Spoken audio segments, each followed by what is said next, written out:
ہم نے وراثت کے ارکان پڑھے، وراثت کی شرائط پڑھی، اور پھر وراثت کے اسباب ہم پڑھ رہے تھے۔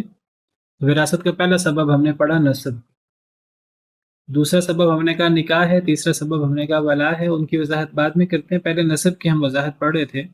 تو ہم نے کہا نسب سب سے بڑا سبب ہے وراثت کے اسباب میں سے، یہ سب سے بڑا تعلق ہے جو مرنے والے کا اور اس سے وارث بننے والوں کا تعلق ہوتا ہے۔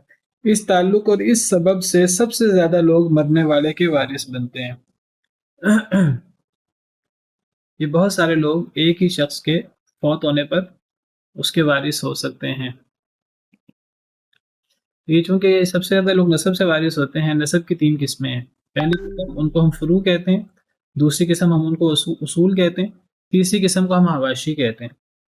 فروع یہ یعنی مرنے والے کے وہ رشتہ دار ہیں۔ نسب کا تعلق ہوتا ہے خونی رشتہ، نسبی تعلق، رحم کا تعلق۔ رحم کہتے ہیں پیدائش کے تعلق کو، یعنی مرنے والے کا اس شخص کے ساتھ رحم کا، نسب کا تعلق ہو، خون کا تعلق ہو۔ یہ عورت کے ساتھ ہوتا ہے جس عورت سے رحم کا تعلق بنتا ہے، یا مرد کے ساتھ ہوتا ہے جو اس عورت کا شوہر ہوتا ہے، اس سے باپ کا تعلق ہوتا ہے۔ تو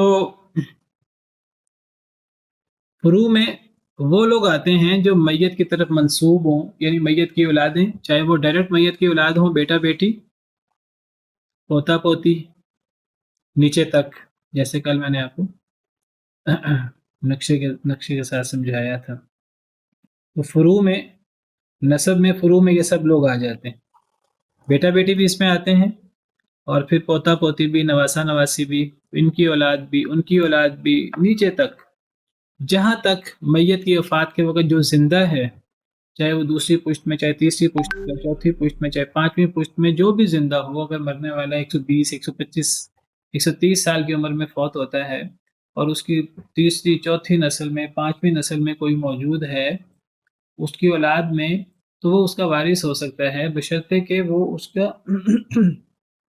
اس کا یا اس کی اولاد کا سگا بیٹا یا بیٹی ہو، ستیلا نہ ہو، اس کا اپنا بیٹا ہو، اس کی بیوی کا، اگر وہ میت مرد ہے تو اس کا بیٹا یا بیٹی نہ ہو، اگر میت عورت ہے تو اس کا اپنا بیٹا یا بیٹی ہو، اس کے شوہر کا بیٹا یا بیٹی نہ ہو۔ اسی طرح اگر پوتا ہے تو وہ سگا پوتا ہو، ستیلا پوتا نہ ہو، پوتی، نواسا نواسی، نیچے تک۔ اسی طرح اصول وہ ہیں جن کی طرف میت منسوب ہوتی ہے یا جن سے میت پیدا ہوتی ہے، تو یہ اوپر کی طرف سلسلہ جاتا ہے، اور یہ بھی پہلی پشت، دوسری پشت، تیسری پشت، چوتھی پشت، جہاں تک میت کی وفات کے وقت، میت مرد ہے یا عورت، اس کی وفات کے وقت جو بھی زندہ ہے ان میں سے، ماں زندہ ہے تو ماں، باپ زندہ ہے تو باپ، باپ کا باپ دادا، یعنی باپ کی ماں دادی، ماں کا باپ نانا، ماں کی ماں نانی، اور پھر ان کے ماں باپ۔ بس اصول اور فروع میں ایک ہی سمجھیے، فروع زیادہ ہو سکتے ہیں، یعنی ہم نے کہا میت کا بیٹا بیٹی، میت کے بیٹے زیادہ ہو سکتے ہیں، میت کی بیٹیاں زیادہ ہو سکتی ہیں، ہر بیٹے کے بیٹے بیٹیاں زیادہ ہو سکتے ہیں۔ اصول میں ایک ہی باپ ہوتا ہے، ایک ہی ماں ہوتے ہیں، ایک سے زیادہ ماں باپ نہیں ہوتے۔ اس باپ کے ماں باپ یہ بھی ایک ایک ہوتے ہیں، ماں کے ماں باپ بھی ایک ایک ہوتے ہیں، دادا کے ماں باپ بھی، پردادا پردادی بھی ایک ایک ہوتے ہیں، دادی کے ماں باپ بھی ایک ایک ہوتے ہیں، نانا کے ماں باپ بھی ایک ایک ہوتے ہیں، نانی کے ماں باپ بھی ایک ایک ہوتے ہیں، اس سے اوپر بھی جائیں گے تو ایک ایک ہوں گے۔ ماں باپ ایک سے زیادہ نہیں ہو سکتے۔ باپ تو ایک سے زیادہ نہیں ہوتا، کیا ماں بھی ایک سے زیادہ نہیں ہوتی؟ باپ کی زیادہ بیویاں نہیں ہو سکتی، مائیں زیادہ حقیقت ہو میں جو سکتی۔ باقی بیویاں ہوں گی وہ ماں تو نہیں ہوگی نا؟ ہاں شاباش، بالکل ٹھیک۔ اصل میں باپ کی بیویاں تو زیادہ ہو سکتی ہیں، لیکن مرنے والے کی ماں ایک ہی ہوگی۔ اگر باپ کی 4 بیویاں ہیں، ان میں سے ایک بیوی ہی مرنے والے کی ماں ہوگی، باقی 3 ستیلی مائیں ہوں گی، وہ ہمارے اس چارٹ میں آئیں گی نہیں۔ جی آپ نے حواشی کا کہا تھا، دیکھیے یہ حواشی ہیں۔ جس میں نے کہا کہ فروع میں بھی صرف سگی اولاد، اپنی اولاد، اولاد کی اولاد، نیچے تک، جب تک کوئی زندہ ہے، چاہے مرد ہو یا عورت، میت مرد ہے یا عورت، اولاد مرد ہے یا عورت، ڈائریکٹ ہے یا واسطے کے ساتھ ہے۔ اسی طرح اصول میں بھی سگے ماں باپ آتے ہیں، ماں باپ ان کے ماں باپ ان کے ماں باپ، بس فرق یہ ہے اصول کا اور فروع کا۔ ایک ہی آدمی کے بیٹے زیادہ ہو سکتے ہیں، بیٹیاں زیادہ ہو سکتے ہیں، عورت کے بیٹے زیادہ ہو سکتے ہیں، بیٹیاں زیادہ ہو سکتے ہیں، ان بیٹوں کے بیٹے بیٹیاں، بیٹی کے بیٹے بیٹیاں زیادہ ہو سکتے ہیں نیچے تک، لیکن جو اصول ہے وہ ہر ایک کا ایک ایک ہی ہو سکتا ہے۔ تو یہ وہاں تک فروع جاتے ہیں جہاں تک کوئی زندہ ہو، اصول وہاں تک جاتے ہیں جہاں تک میت کی وفات کے وقت کوئی ان میں سے زندہ ہے۔ اسی طرح حواشی ہیں، اور یہ سب سگے ہوتے ہیں، ان میں سے کوئی ستیلا نہیں ہوتا، نہ فروع میں نہ اصول میں۔ فروع اور اصول میں سگا یا ستیلا دو ہی قسمیں ہوتی ہیں۔ حواشی میں جو سگے ہیں وہ تین قسمیں ان کی ہوتی ہیں۔ ایک سگے بہن بھائی، یعنی جو ماں باپ دونوں کی طرف سے سگے بہن بھائی ہیں، جن کو حقیقی بہن بھائی آپ کہہ لیں۔ ایک اللاتی بہن بھائی کہہ لیں، یعنی جو باپ کی طرف سے سگے ہیں، یعنی میت اور وہ بھائی وہ ایک باپ میں شریک ہیں، یہ میت اور وہ بہن ایک باپ میں شریک ہیں۔ یا ماں شریک بہن بھائی، جن کو خیافی بہن بھائی بھی کہتے ہیں، وہ یعنی میت اور وہ بھائی ایک ماں میں شریک ہیں، باپ میں شریک نہیں ہیں۔ یا میت اور وہ بہن ایک ماں میں شریک ہیں۔ تو بہن بھائیوں کی تین قسمیں ہیں: سگے بہن بھائی جو ماں باپ دونوں کی طرف سے، حقیقی بہن بھائی جو ماں باپ دونوں کی طرف سے سگے ہوتے ہیں، یہ سب سے قریبی ہوتے ہیں۔ پھر جو باپ کی طرف سے سگے ہوں، جن کو اللاتی بہن بھائی کہتے ہیں۔ پھر جو ماں کی طرف سے سگے ہوں، جن کو خیافی بہن بھائی کہتے ہیں۔ پھر یہ صرف بہن بھائی نہیں، ان بہن بھائیوں کی اولادیں، سگے بھائی کی اولاد، سگے بھائی کا بیٹا، اس کی بیٹی، پھر ان کا بیٹا بیٹی، پھر ان کا بیٹا بیٹی، نیچے تک، جیسے ہم نے فروع میں پڑھا۔ میں نے اس لیے ایرو دے دیا ہے، مزید نیچے بنایا نہیں ہے۔ اسی طرح بہن کا بیٹا بیٹی، اس بیٹے کا بیٹا بیٹی، اس بیٹی کا بیٹا بیٹی، بھانجے کا بیٹا بیٹی، بھانجی کی بیٹا بیٹی۔ اسی طرح اللاتی بھائی، اس کا بیٹا بیٹی، اللاتی بھتیجا، اللاتی بھتیجی، ان کی نیچے اولاد۔ اسی طرح اللاتی بہن کے کا بیٹا، اللاتی بھانجا، اللاتی بھانجی، ان کی اولادیں۔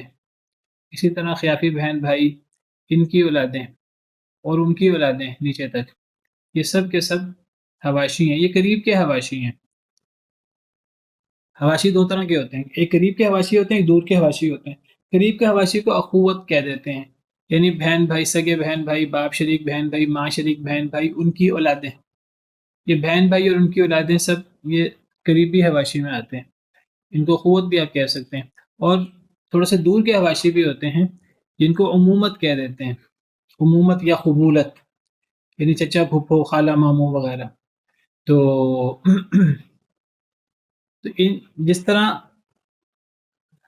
بہن بھائیوں کی تین تین قسمیں تھیں، اسی طرح یہ اب ایک تو اپنے بہن بھائی ہوتے ہیں، ایک باپ کے بہن بھائی ہیں، یا ماں کے بہن بھائی ہیں۔